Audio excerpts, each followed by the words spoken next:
The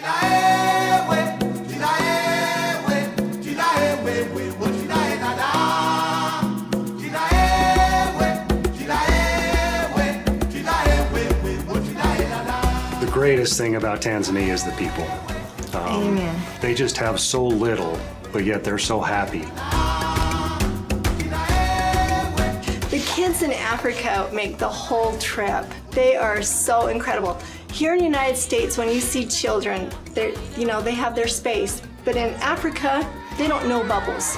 They don't know what a bubble is. They are in your face, they're on your lap, total strangers. They'll come and hold your hand. They want you to go home with you.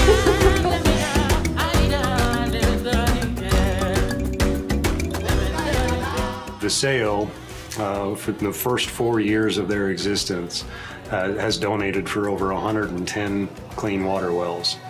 Think about it, 110 wells. It's probably over 400,000 people now have access to free, clean water because of our partnership with Viseo.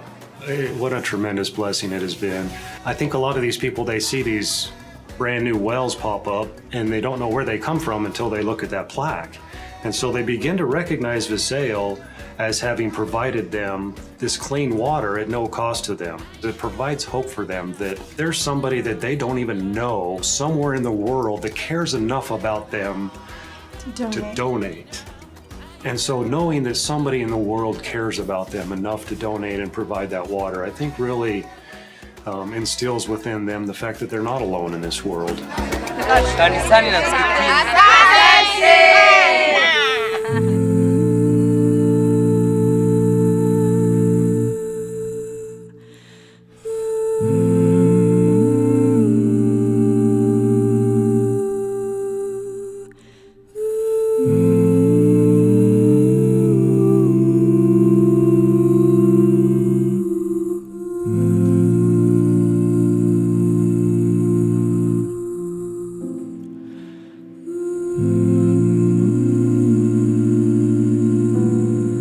We take babies in that have been abandoned, thrown out. We lose a lot of moms in this country. Moms die in childbirth at a really high rate. And if they don't have a father there to take care of them, most of the men can't take care of these babies. In the almost 9 years that we have been doing this, we have helped about 350 babies. By the grace of God, we've been able to save almost all of them. We've had babies dropped in latrines. We've had babies left in front yards. We've had them dropped on a porch. Babies abandoned by the river. We've had babies abandoned in gravel pits, newborns with the umbilical cord still attached. We had one that was dropped in an open pit latrine. They tell us he'd been in there probably almost 3 days, was almost gone. And he did have maggots in his ears. We had to take him down and have those out. We had one little boy who had had a number of broken bones, cuts and scars. You know, he was abused. We've had him dropped on the road. We had one dropped on the road and they tried to cover him up. He was basically buried. Someone hurt him. Thank God they hurt him. One of our latest ones was 800 grams when we got him. Not even a pound. Smallest baby we had. We didn't think he would survive. You should see that baby now. So we take our groups over there to love on these babies. These babies have everything. They have food, they have shelter. The only thing they don't have is a mom and a dad. And kind of rips at your heart when you play with these kids. Yeah. Sorry. But you see the love that these two people started and brought these kids here to rescue them and give them a chance at life. We love to take people there and to see and to feel and to hold these babies and love on them.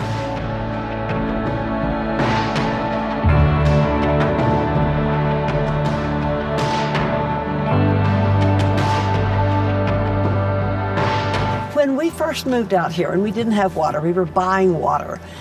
Water is totally essential. We were not aware of Viseo and Hearts and Hands until my daughter met Verlin. And she said, "What do you do here?" And he said, "Well, we dig water wells." Kim's eyes brightened up because we were buying this property and there's no water. The city does not come out this far with water. So you say water to us, we're like, whoa. In our first meeting, when Verlin and I were discussing it, we just said, yeah, we're going to drill there. I've never been there, but just the spirit was so strong that we needed to provide this orphanage with clean water. This came as a gift to us. It came as a free gift. You know, we didn't pay for that well. Someone paid for that well, and we thank them for that, you know, because we didn't have the money to drill that well, but we needed the water. And he came and drilled that well. It was a very difficult well to drill. It was during the rainy season, and it was a muddy mess, and they could only drill about an hour or two a day because the rest of the day it was pouring down rain. And now we have fresh, clean water. It's an amazing thing. So these babies get their formula a number of times a day because of that water. They put on clean clothes that have been washed in that water. So when we have people like you guys who come and say, that's our mission, to bring water, I just bless God for you. I just pour blessings on you. We couldn't be here without water. We say, well, that's a God thing, you know, because it brought together two organizations that are trying to do good in Africa. And what a blessing that has been. So how can we say thank you enough? We can't. There are just no words to say thank you. But I love to tell people, you look at that little baby's face. You look at him taking his bottle with water that you drilled from a well, and that water in that formula, and that smile on that baby's face, that is your thank you. And you know, when you get to heaven someday, there's gonna be kids running up to you saying, you brought me water. You know, you couldn't come and hold me, but you brought me water.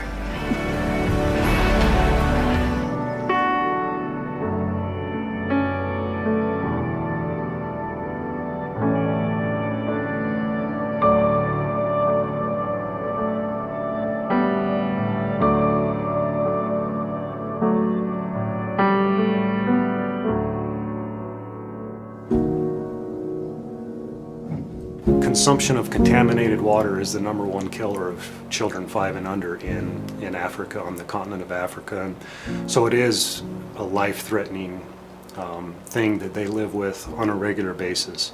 In their culture, it's the women who do most of the work. And so every morning it's the women that go out to get the water, and most of the time it's the young girls that they send out. And sometimes they're walking a mile or 2 or 3 to get to some water source, and most of the time it's not even clean, but it is a water source. And so these young girls are not in school. They're out fetching water for the family for the day. These young girls have very little chance of success in life without schooling. So when we're able to provide this clean water in the schools, we have seen that the attendance in these schools has increased sometimes up to 20, 30, 40%, because now these young girls are going to school and they bring the water home with them from school. At home, do you have clean water? No. So what do you do about that? We go far away from home, 5 hours. It takes you 5 hours to get Yes. clean water? Yes. How do you carry it? We use a wheelbarrow. And it takes you 5 hours? Yes. It's a long distance. It's a long distance, so for the people who have no bicycle or cars, they walk in order to get it. What do you do if you don't have time to walk 5 hours? We buy. We buy in the roads. Expensive water. The water is expensive. One bucket costs 100 shillings. Water is everything, because you can't talk about life without involving water. Without water, we cannot live. Clean water is very, very crucial, very, very important to our life. But the problem is paying the bill. Like in my house, I haven't paid the bill for three months, which is terrible. They're gonna stop me using water. Sometimes we have got money, sometimes no money. There's some people, they drink it dirty because the water is far or very distant from their home. They get health problems like diarrhea, cholera, and other diseases. My friend got sick. He drank that water, and that water make him sick with malaria. The challenge is paying the bill.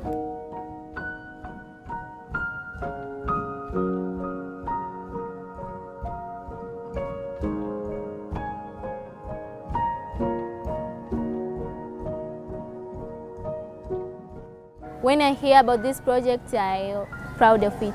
Everybody was happy, very curious to know where this project come from and how they know that we are in need of water. This project, it will save for the whole community. The students, as the students, will get this water from there. Our neighbors, they also will get it. The water will help us. I'm so grateful for these guys. We are so grateful. We are so happy. Even me, I'm happy. God will bless them, and they will be successful in their lives, and they will be better all the days. That is what I can say. We are very, very thankful for them. What they are giving us is something which is exceptional. So this comes from God.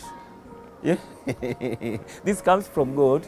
Thank you very much for coming to our school and bringing this project. The only thing we can do for them, just praying for them. I have nothing to say about this because it is beyond of my capacity. Having a big project like this in our school, and the aim of having the project is just to assist the members of the community. So that's why I say, Almighty God bless you all.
You are so wonderful people. I love you.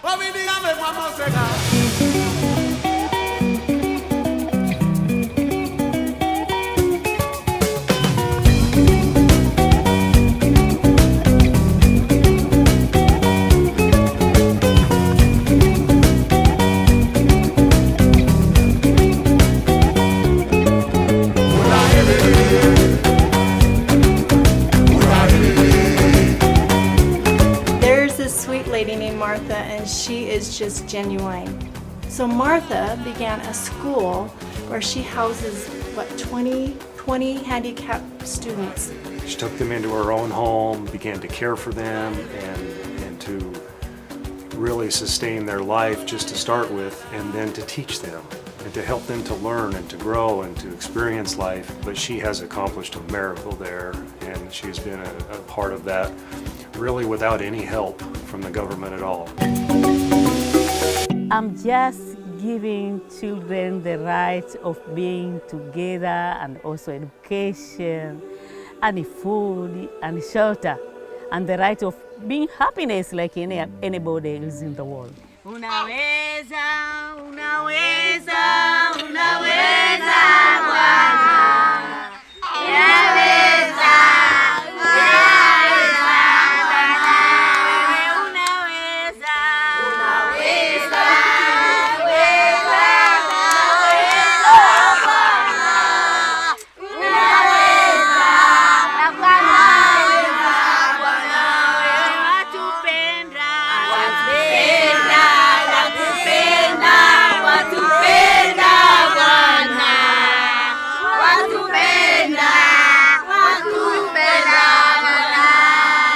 I have my young brother who was mental illness, and he started to scream, to beat people with a stone and to walk around in the street, and he was beaten, he was getting wounded, he was raped, he was doing all those bad things you know. And there was only one in the family who could talk to him. So I just helped him until he died. And then I put vow in my spirit that Martha, in my life, I will do something to help children with mental challenges. Now I have 20 kids, 10 girls and 10 boys. Some of the parents, they don't accept them. They feel like it's cursed. They feel like it's not theirs. So they just tried to hide them. When they come here, they have to learn some skills which it can help them to have income generating in the future. So I'm sure that there is one day they will go home or to the society, but with some skills. Actually, I know Martha a couple years ago, before I met Hassan Hans in Versailles. And I went there to her orphanage, and I found out the job she's doing to help the abandoned kids. But once I met Alan and Valin, Hassan Hans, I told them if they have chance we can see Martha. And then we went to her orphanage and met Martha. She didn't have water. The pump that she had wasn't working and it wasn't repairable or something. And so she didn't have water, and that was one of her great fears. She talked about waking up every morning not sure how she was going to feed these children because she didn't have any water. You know, it's one of those times where you walk in and before you even really meet anybody, you just know that you're going to drill a well there. Because of the feeling, the spirit there is so powerful and so welcoming and so loving. It's like, yeah, we're going to drill here. And so we met with her, talked with her a little bit. She showed us around the school. We met some of her students. And then we told her that we were going to drill a well for her. Who? Me? Here? I was just like, it was just like dreaming. I said, yes, I need that because how we get water from our wells there is so bad because we use fuel to take water from the well. And then we had some water which we have to pay. And it was tough for me. And I say, I really need this help.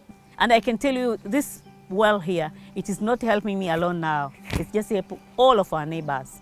So all of them, I just welcome them. I say, you don't have to continue to take that water, and we have this miracle water here. So they just come here. The kids that they have special needs, they got this help, and it's a very good thing. They're able to touch the soul of the special need kids. I was so happy. And I remember I told Abdul, I will do whatever I can to help those people who come here to dig that well, to give them food. And they, instead of sleeping in the tent, they will sleep in their house. It's big help because children themselves now, they can pump. She's very special. We are very proud to have her in the village. You need to have the special heart to do the work she's doing. And we wish all the best to her and those who are helping her. For sure, I'm so grateful for these amazing people. We didn't expect that. You did good work, and you didn't do for yourself. You just do it because there is a big force in your heart to do so for the people. And this is what God did for the people, for the human. He created himself. So you are creator. You just create life in the world. I'm so happy to have you in my side. I love you. Well, thank you.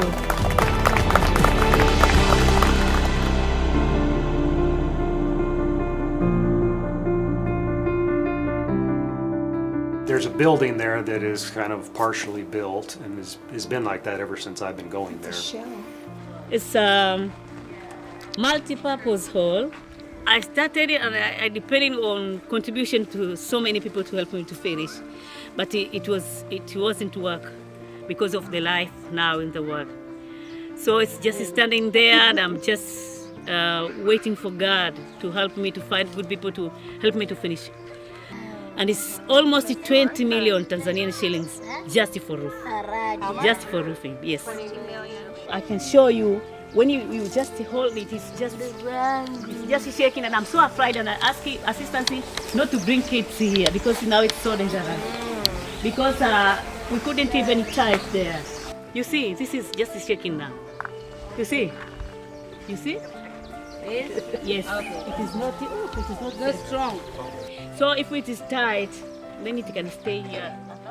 It became a cause for this group that we had in May, this Viseo group, to finish this building for Martha and to provide that for her. And it's because of the spirit that the people felt. It's because of the love that they felt for her and for her children. And so it was decided among the group that we would finish that building for her.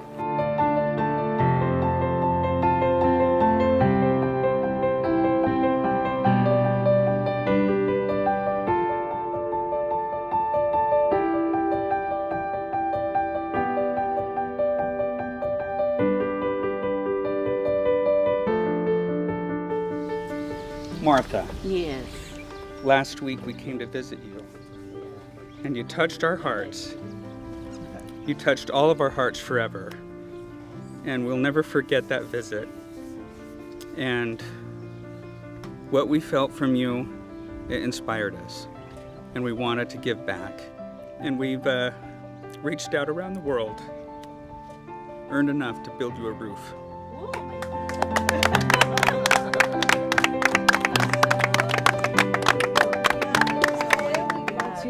Give you this plaque and just to remember that you put on our hearts to yes. come help you, and God just sent us here for you and you for the children. There you go. Oh God, thank you so much.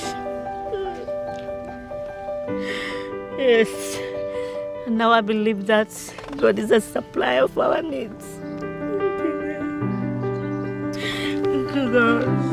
Oh, Jesus. Yes, thank you so much. I didn't expect that in my life. Oh, thank you so much. You are so wonderful. God will make a way where there seems to be no way.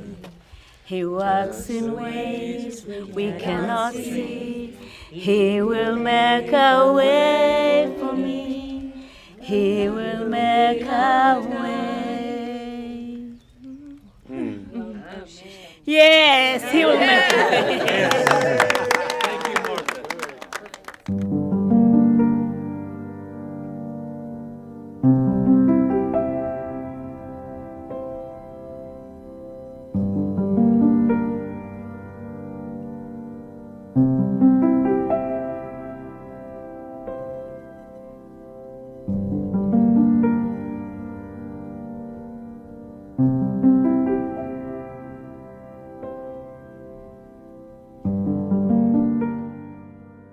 The lifestyle of the people is that we live with the poor people. So most of the people here around cannot afford to have a good house, and they cannot afford to get their water, clean water in their houses. Generally speaking, the people here have average of income of less than $1 a day. Less than $1 a day. So can you imagine a person going for a casual labor, getting some little money to get something to eat and make the family survive? He has to struggle a lot. They live a life which is, I call it, very desperate. Normally people here live with their livestock. Few have chicken, sheep, goats, and cow, and they live with a small hut. They create them with small huts, and some live with them inside their rooms, right? And so they share almost everything, you know. We used to get a lot of dysentery. People used to suffer stomach, and especially children who comes to the church, they were using dirty water, and they used to get sick often. I live here in Kahe village, 20,000 houses, and in 20,000 houses, probably 80 to 10 houses, they have water tap service. Before we found Hudson Hansen Vasayo, the women used to go long distance to fetch water. And it can take them the whole night. the whole night because we used to have this government water tap in the village, and they used to have maybe one water tap in the whole village. So you can see, as I told you, the big population in the village, 28,000 people with one water tap or two water taps. So there is a long line of women waiting to fetch water. So they spend hours there. If they take much time, their husband, they think that they're cheating because they are taking longer to fetch water and come back. So they think that they're cheating, and many marriages divorced. It was a big problem. In our culture, the kids has to learn how to help their families. They need to do domestic stuff, like go fetch water, take the cow and goes to get grass. Sometimes they kidnap, sometimes they raped. It used to happen. It's a bad thing, but it used to happen. So we have these problems of the kids to go far to fetch water. Children, the mothers, they used to walk a lot of way to get water. And in the middle way in my office, I used to get a lot of problems that like rape, beating of children, avoiding classes, or others, they don't attend at all. Usually in my community, there is a lot of child labor. Like a girl in the morning, she had to do some work, like go and fetch water. On the way, there are these people who are not good. They rape her, and there are a lot of early pregnancy to those girls. And you can find they couldn't attend school, the family just couldn't take them. Some of them, they are being thrown out of the house. Some of them had died while giving birth because they're very young. Yeah, before Hassan Hands for Humanity or Vasayo, most people, they dig water down like 20 feet, but the 20 feet water is not good for the use of the human. The wells that were dug very shallow, with the drill of water which is deep, we are not getting the water that is on the top surface layer, where we can also share with the toilets. Remember, our environment is that we have pit latrine toilets. It's very easy to connect shallow dug wells with these pit latrines, and so the water table mixes up all these things and makes people take very dirty water. So with the deep drilled water, then we go deep and get the clean water which is cannot share with the top surface layer of the water.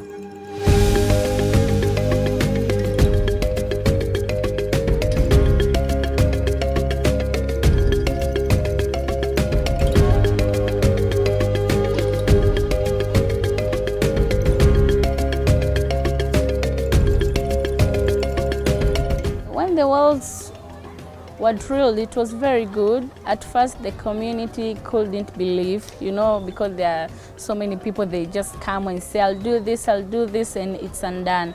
So when they came and started doing that, it gave hope to my community. And also the rate of diseases caused by taking unproven water, which is not medicated, it reduces the rate of diseases. After getting the pure water, all the diseases has disappeared. There is a few numbers of people who suffered that diseases. First of all, there was a reduction of diseases which was due to water, like scabies, typhoid, helminthiasis. There is no problem at all.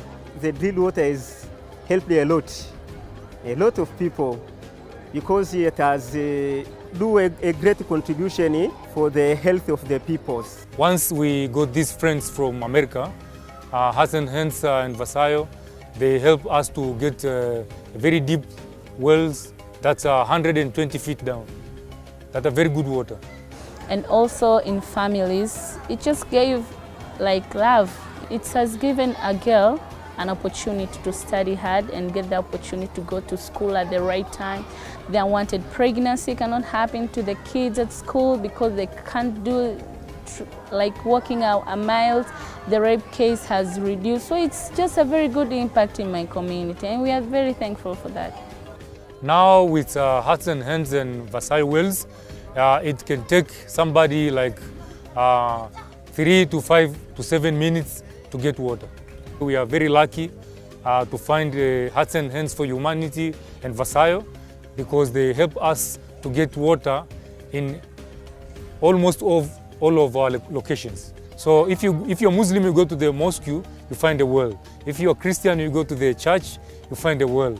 If you have kids, they go to primary school, they found wells. So people can go there and get water anytime without any problem. It's amazing. It's amazing. It's a good help. It's a blessing. It's a good thing that we don't know, even our government, it can take them how many years to do like Hearts and Hands and Versailles did. Now we have no problems. This water gave life to people. It's like, wow, God has come. God bless them, and we are very thankful for that. And we are praying, me and my community are praying for that, for them. Like, it's like they are saviors. What they have done is, it's just giving us love, making us experiencing that. So we are very thankful to that. I very much thank them. I appreciate so much their donation, and as the church, we keep on praying for them that God may guide them, protect them from all the serious problems, and we pray for their best in their families.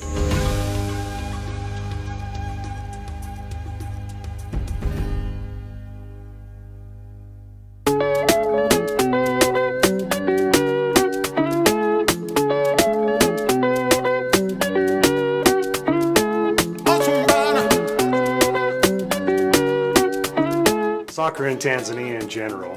Football. Football on the pitch. Had to learn what a pitch was. That's the field. It's really the only sport they follow over there, and it's big. It was difficult to run a soccer team in this village before we got these guys from Hearts and Hands and Versailles. Abdul introduced us to the soccer field, which was just bare dirt. And he told us how the players were all getting injured because it was just dirt and it was hard dirt. Our soccer pitch used to be dry. So if you have a new shoe, it doesn't last long. And if you have a new ball, it doesn't last long. He explained to us that if we were to drill a well on this one spot, it would be able to provide water for a lot of the village, people that live there in the village, and that they could also water the soccer field. And so we fell in love with that idea, and so we provided this well, and so now they've got a tank there and they water the field. We plant grass and we change, now the pitch is green, and nowadays once we got the new shoes for the players, it lasts longer, and once we have soccer balls, they last longer, and we have a fence so the cows, the donkey, they're not going inside the pitch. We can play in a very comfortable way, and lots of people want to come because there is no dust. People come clean, and after the game they also clean. When we were there in May, we had a big soccer tournament, our first annual Hearts and Hands for Humanity and Viseo soccer tournament. They were in the trees watching the soccer match. It was so much fun. It was so much fun to see these young men out there competing on the soccer field and to see the grass that we'd helped to provide. And so water does many other things other than just providing, some clean water to drink and for preparing food. The sports in this village, it helps a lot because we get a lot of youth, a lot of kids together so that they cannot go outside and hurt themselves or become thieves or become robbers. So they dedicate most of their time, especially those kids from after school. They come straight to the soccer pitch. They play soccer. We have the coach. So they spend most of their time in the pitch instead of doing bad stuff. The final match yesterday was very excited. So we announced that Alan and Valing and their friends from America, they will be coming. So lots of people want to come and see them and join them and be happy together. And a lot of people was happy to see you guys came to the pitch and join us for the final match. At the halftime, we had these funny games and you guys involved. It was fun, it was good. Although our team didn't win yesterday, we were very happy to reach the final and become the second winner.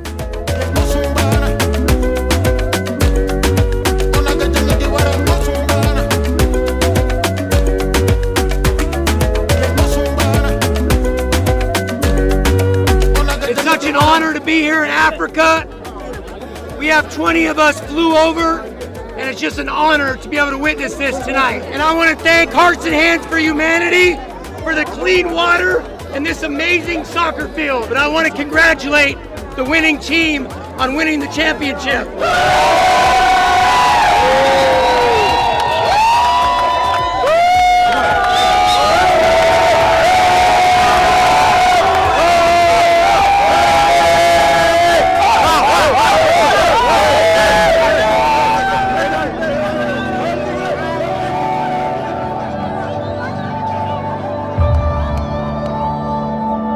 The greatest thing that you can do is just get on a plane and come with us, because that'll touch your heart the most, and that's what the Lord needs, is people that He can touch their heart so that they can have a greater impact long term.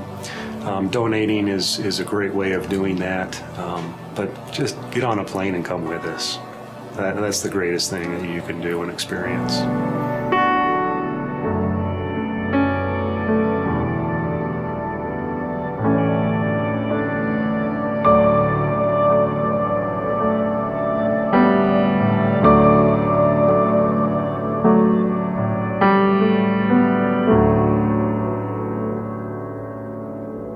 Here we are.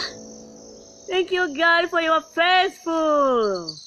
You are so kind. Thank you, God, for bringing those people. They bless us so much.